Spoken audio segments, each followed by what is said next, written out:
Hey guys, today we're going to be talking about the rope climb. Specifically with the rope climb, we're going to be talking about how to lock our feet when we're climbing the rope, and similarly how to then descend down the rope with two different variations.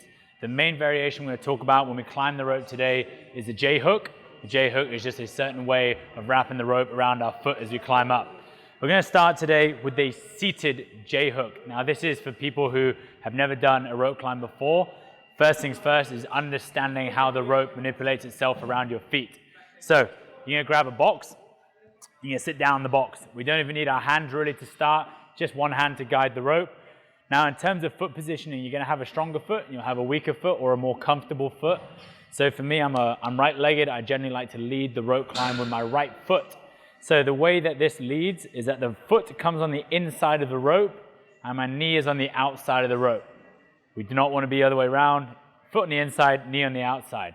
That's going to allow the rope to sit across where your laces are on your shoe, which is why a lot of people will wear a knee sleeve or a shin guard to basically protect the ankle. So from this position here, that's the guide. We like to call this a guide up and down the rope. The rope should slide up and down. The next part from here, holding the rope, the left foot is going to sweep underneath. Now this is where you see the J position on the rope. So as I pull the left foot underneath, if you look side on, you can see the kind of letter J in that position. That's what we're talking about with the J hook. Once the foot is there, the left foot then stamps down on top of the right. So this, as you can see, is a pretty secure position already. It is really important that the foot goes on top of the other foot in this position. So again, one more time, we're going to slide the knee on the outside, foot on the inside, guides up the rope. The left foot comes underneath, locks, and drives on top. In that position, if I then go to stand on the rope, it should be a pretty secure position for me to swing about on. So that's the J hook from a seated position. The next thing, we're now going to move into the standing position for the J hook lock. So I'll get the box out of the way. Nothing changes from this position. So what we want to do when we're trying to learn it again, we don't need to be 10 foot up the rope to learn how to lock the feet. All I'm going to do is just put my arms up above me as if I'm going to hang from the rope versus going from a bent arm position. Generally speaking, when we do any sort of rope climbs, we want to try and relax the upper body as much as we can. So in this position, I'm reaching up with both arms.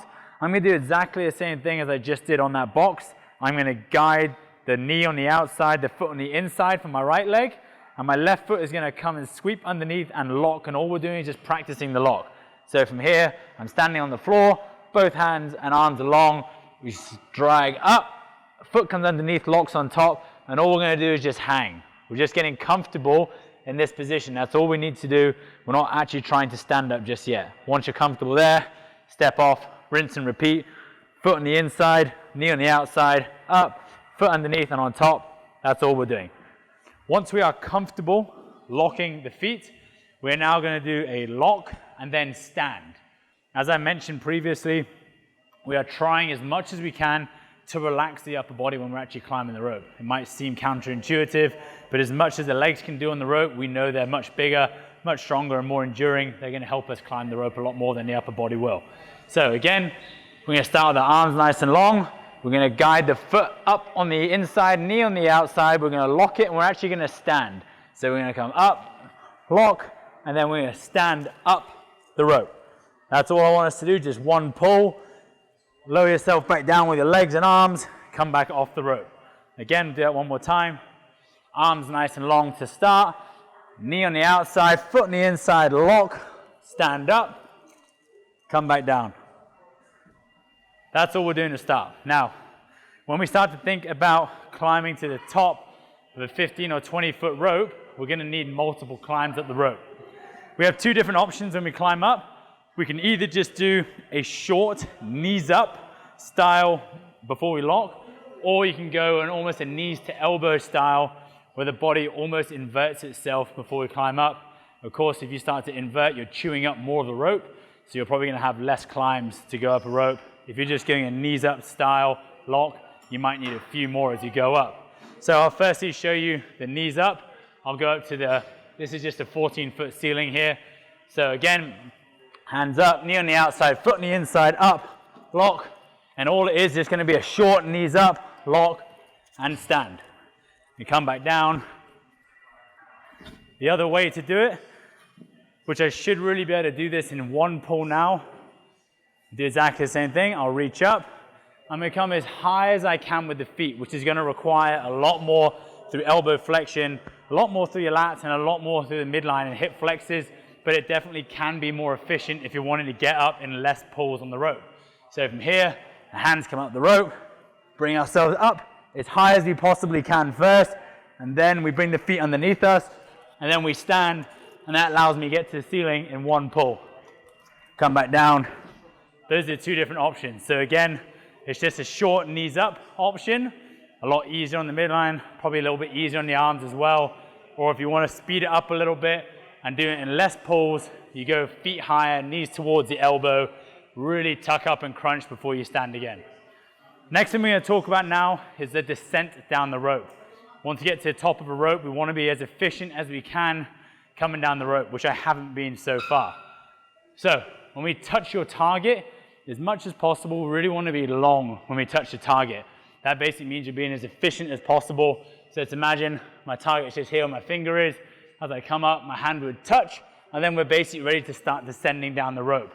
What we don't want to do is do a secondary pull and then be touching the target here, be all crunched up, and then basically we're being inefficient doing an extra pull. So the first method we're going to show on the way down is the unlocking of the feet and then sliding down with the feet still on the rope. The idea here is that the rope is still guided between your 2 feet. We know what the J hook looks like, and we're just basically unlocking that position. The rope will then slowly go through, but there's still friction from your shoes and from your knee sleeves that's basically going to slow the rope down, which means that your descent is not a free fall. So as you go up to the top, so from this top position, what we're thinking about doing is just, this is my lock position. I'm going to unlock the feet, I'm going to loosen up the hands, I'm just going to basically slide down the rope. It's just a small slide. Of course, there's only a 14-foot rope. We can go higher, it's a longer slide. I'll show you one more time. Again, it's just a small unlocking of the feet to allow the rope to pass through.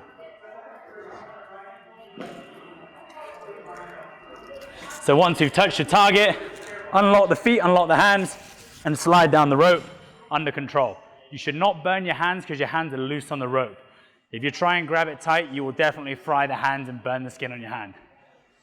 The last method we have of descending down the rope, this one's used a lot more when we do legless rope climb variations, but can definitely be used for a regular rope climb as well, is once you've touched your target at the top, we're basically going to clamp the rope between our groins and our adductors, loop the feet over almost each other, and we're basically using our groins to accomplish the same thing that your feet were doing before. Again, this method is a bit more dangerous, a bit more of a free fall here. You're actually letting go of the rope with your hands and then catching again on the way down, okay? Bit more dangerous, but a little bit faster if you're trying to cycle through rope climbs here. So again, I'll climb up just like normal. So once I'm at the top, I've touched my target, I'm basically gonna hold tight, let the rope come in between my legs, lock the legs here, arms come straight, and we let go, catch, and down. It's a quick lock and let go. Again, if a rope is longer, it's gonna be a bit more of a free fall. I'll show you one more time. But the point is, once you touch the target, we take the feet off the rope, we lock it by coming over, the rope's in between the legs, and we let go and drop down. One more time. So once we're at the top, feet come off, lock it down, drop, and that's the descent. Again, the harder you squeeze your legs together, a bit more control you'll have. Of course, you can just free fall from the top and try to grab as much as you can. Those are our different ways of ascending and descending down the rope. I hope they help.